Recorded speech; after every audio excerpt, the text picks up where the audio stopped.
Hey my friends, welcome to the Vitruvian Live. Today is Tuesday, February 12th, and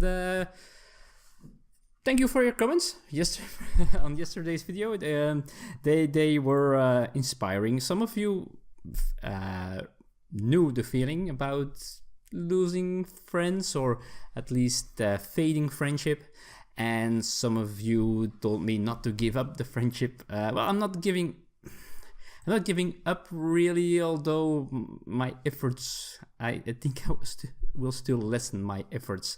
But thank you for watching this a little bit more gloom video that I posted yesterday. But I also posted the next part in my top 100. So if you haven't seen that one, check it out. We're going from 60 to 51, so getting better and better games, well, at least in my opinion.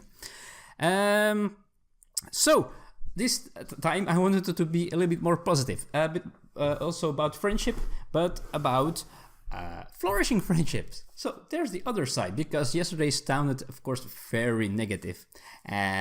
But on the other hand, for example, the hobby of board gaming has gotten me a lot of new friends. And yeah, some people I can call friends, and I'm very careful with the word friends, and that's probably why I was so down yesterday about it, because a friend for me,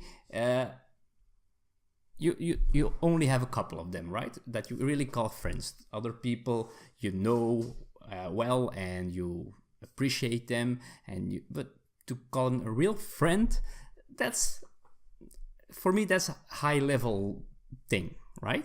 So that's why I'm very careful with using the word friend for someone. So, but this hobby has given me some new friends, that's for sure, and that's very cool.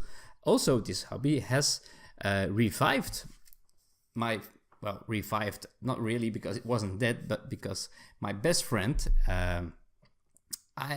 since he had kids, and especially when I was with my ex-girlfriend, who wasn't really popular, for many reasons, with my friends. Well,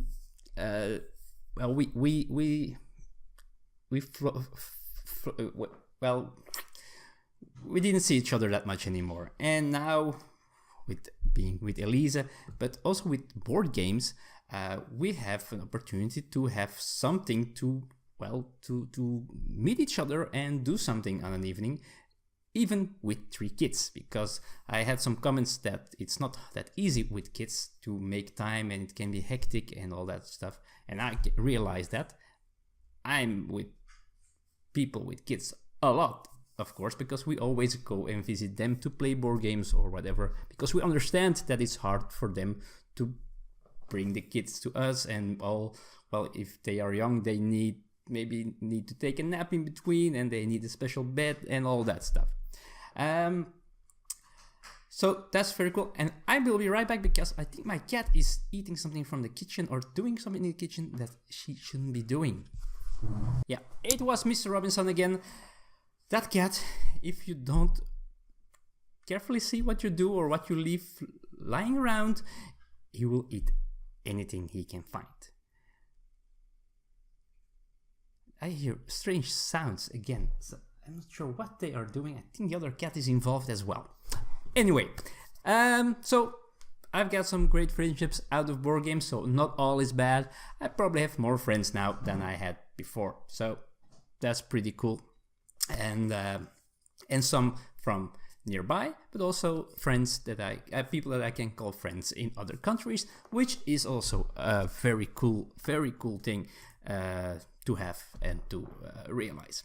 Now, I promised kinda to talk about the game that I played this weekend with that good friend of mine and his wife and my sister and Elisa.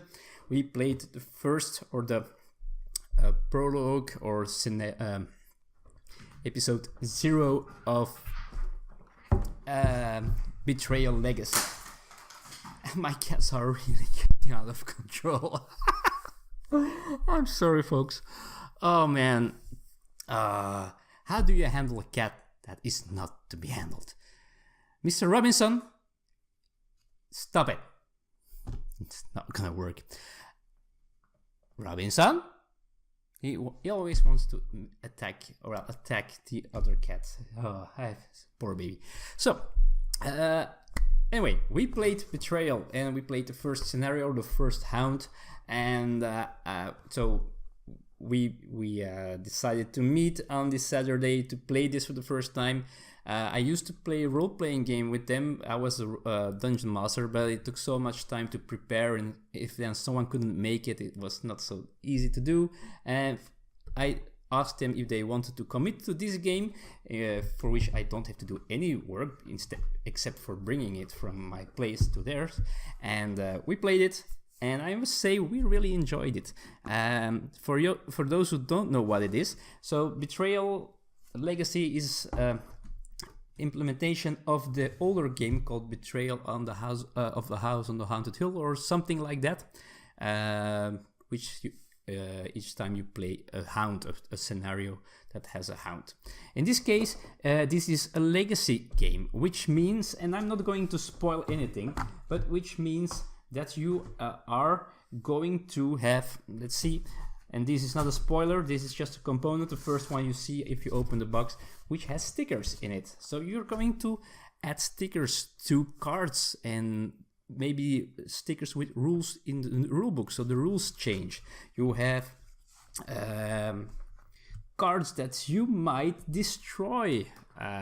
Let's see if we already have a destroyed card. As you can see, this is half a card. I'm not going to show the other side, but you destroy cards.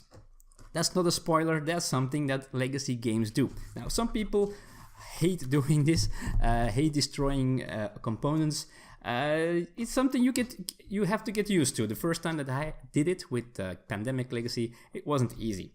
Now, the cool thing about this is it has separate stories, but depending on how things turn out, you go to different hounds, because you have a book full with hounds, like this one here, and there are, let's see, I'm not sure if they're numbered, 49 hounds in this booklet. And for the campaign, the legacy campaign, you only played 13. So afterwards, you can still play this game plenty of times, doing with whatever has happened before, but without altering the game anymore, which makes your game a unique game at that moment. So in this game, you are going in this house, just collecting stuff, finding stuff, trying to get yourself stronger, and at a certain moment, the hound starts, and someone might become the traitor who gets their own mission, secret mission, because they have a different book. They have their missions inside of this. And then play continues. Sometimes the traitor is not known, so you have to find out who the traitor is. I'm very curious to find out what is going to happen in the future with this game. We played only one scenario. We were already surprised by the outcome, and that's a good sign. Very happy with it. So, Betrayal Legacy. I'm sure you will hear more about this later, but I'm always going to try to be spoiler free. Anyway, that was my Saturday evening. Betrayal Legacy. Very cool game. I really liked it, and as I already mentioned, I'm going to try to play my campaign games that I have in my collection a little bit more, try to get through some of them, so afterwards maybe I can get rid of them, because I need to kill the collection. There we are with that again. So we started this, and we already had set a date for the next part, so that's pretty cool. So that's it for today, folks. Tomorrow I am at home, which is a surprise. I wasn't sure if I was going to be home, but normally I'm home tomorrow. There is a big national strike in Belgium, and normally I had to work, but our boss told us it was useless to come to work because there would be nothing to do. So I can stay home. So probably tomorrow another episode of the Vitruvian Live. I hope to see you all there, and well, I hope to see comments again today. I'm really loving it, all the comments that I'm getting on my videos. Really liking it quite a bit. Thanks for watching today, and I'll see you all tomorrow with a new one. Bye bye.